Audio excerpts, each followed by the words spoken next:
the absence of the ability for good prediction, how should we live in moving history? Think about your children. I think psychosocially, it's very disturbing that you can no longer tell people what kind of world they should prepare their kids or grandkids for. Yeah. So my daughter, Yana, she's 35. Basically, I adopted her when she was 12. She and I had a lot of discussions, and I felt I could outline to her pretty clearly the world she would be starting work in, and that it would more or less be just like the world when she was 12. There were differences, but you could make the same kind of plans, and your plans would be completely fine. And indeed, for her, they were, and it's gone great for her. That's just not true anymore.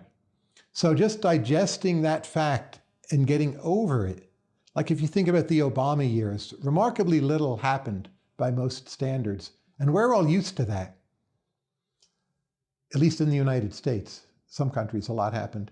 And that's not going to be true anymore. We're so not ready for it. We're not familiar with real change, even if you think it's entirely positive, and that's not my view. But even take the best case scenario, we will be stunned and shocked and disoriented.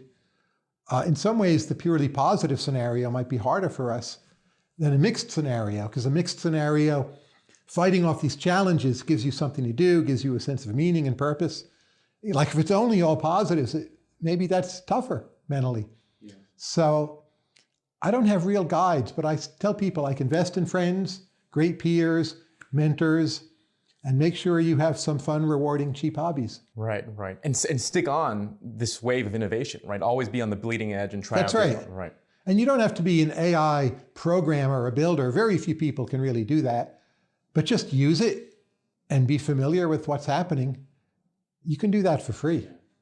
Although I immigrated to the West as a teenager, effectively, and it was striking how in China, where I was born and raised, we were living in moving history for at least 4 generations. You're used to it. Yeah, I'm used to it. Like my great-grandparents lived in the empire, my grandparents lived in the founding of the republic, my parents lived reform and opening, and I immigrated here.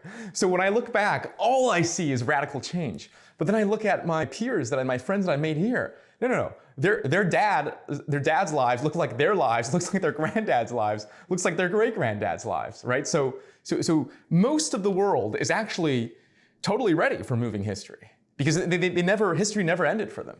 Much of the world, that's true. There's places that have not grown like China. It's striking to me, I was born in 1962, so I'm now 63 years old.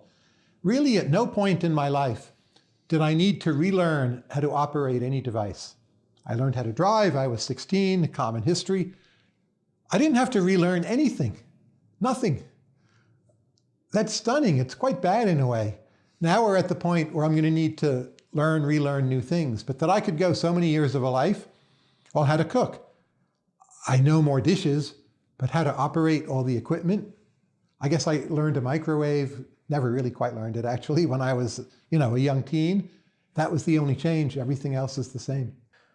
I really think this is a case of grass is greener. Because when people who've grown up in moving history, they look at the West and they're envious and saying, this kind of stability, right? The fact that you can know what your grandkids are roughly going to do and plan out this lifelong plan, some are envious about that. People prefer it, and probably they should prefer it. I've had a very happy life, and that's the psychosocial problem.